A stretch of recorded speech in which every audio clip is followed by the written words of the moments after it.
right? Sounds like you made up your mind on a lot of things, but I just want to get clear on this because this is an important issue, certainly to people in my state. It's a very important issue. You think that bathroom designation, same with locker rooms, I guess, girls' locker rooms impermissible? Biological men have to be permitted into girls' locker rooms? That is absolutely not what I said in my That is article. absolutely the import and the takeaway of your piece.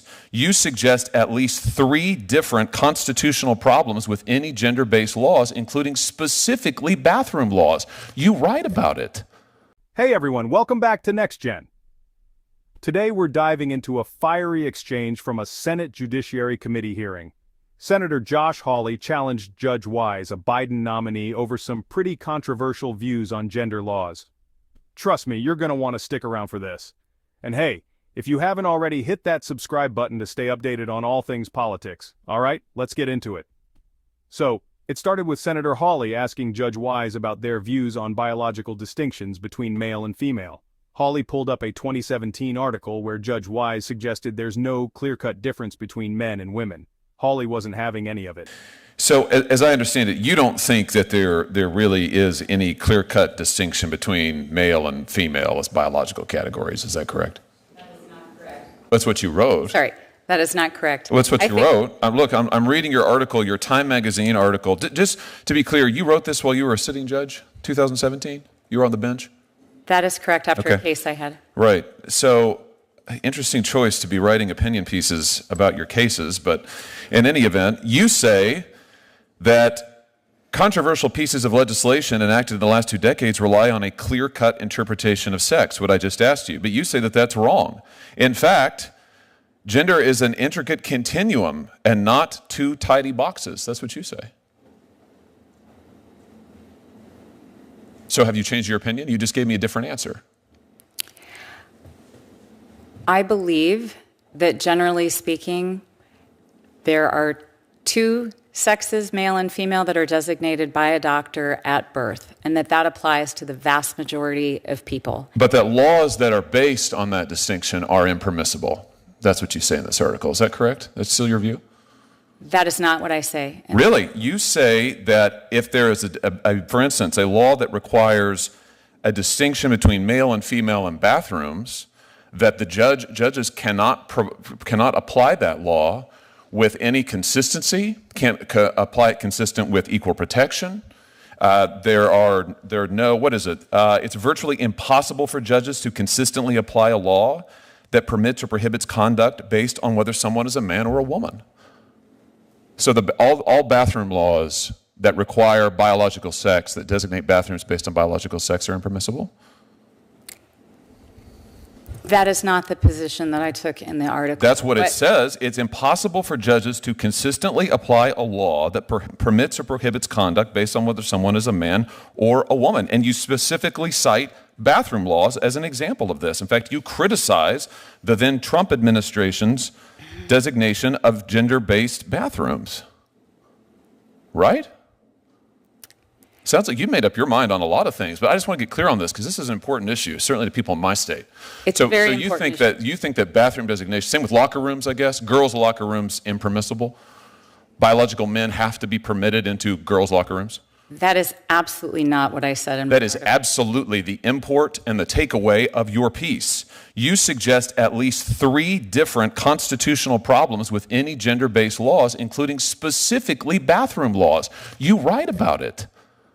Equal protection violation, due process, void for vagueness. I was making a list as I was reading through.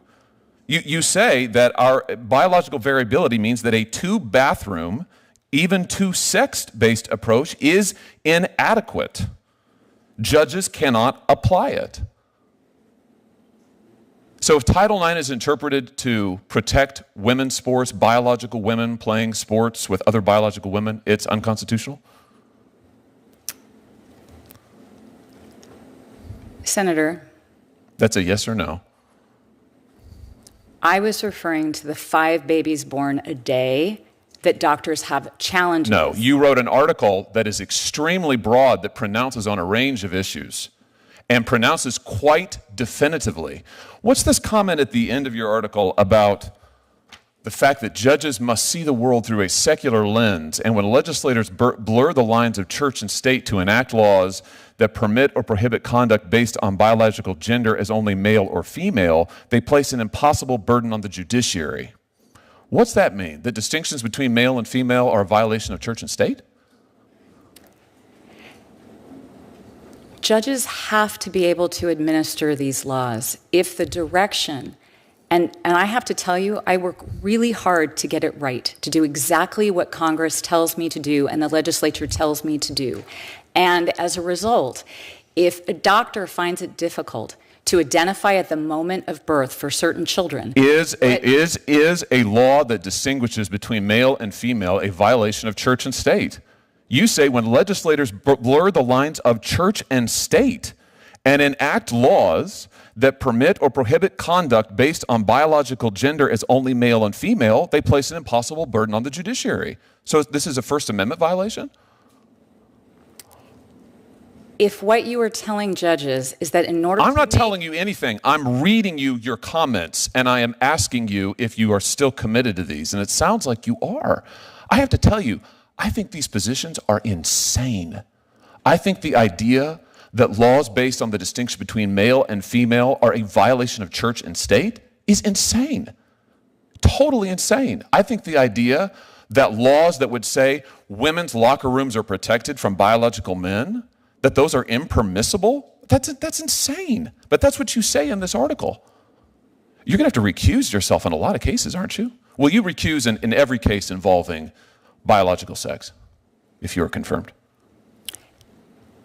Senator, respectfully, that is not what the article says. You have pronounced on all of these issues. Will you recuse yourself in any case involving Title IX, biological sex, challenges to locker rooms, girls' sports, bathroom bills? All of those things are covered in this article that you wrote while you were a sitting judge. Don't you think that was impermissible? Will you recuse? Let's get an answer to that. Senator, your time is expired. Will you recuse? I did not take a position as to those issues that you have raised. You took a position on all of these things, and your position is insane, totally insane. I will absolutely not vote for you. There's not a world in which I could support you. I can't believe you have been nominated. And if you are confirmed, which I hope will not happen, you absolutely must recuse across all of these cases or stand in violation of the Code of Judicial Conduct. I'm shocked you're sitting here today. So what do you think? Was Hawley right to push back on Judge Wise's views, or are Wise's ideas an important evolution in gender law? Drop your thoughts in the comments below, and if you want more political insights, hit that Next Gen subscribe button. Until next time, stay informed.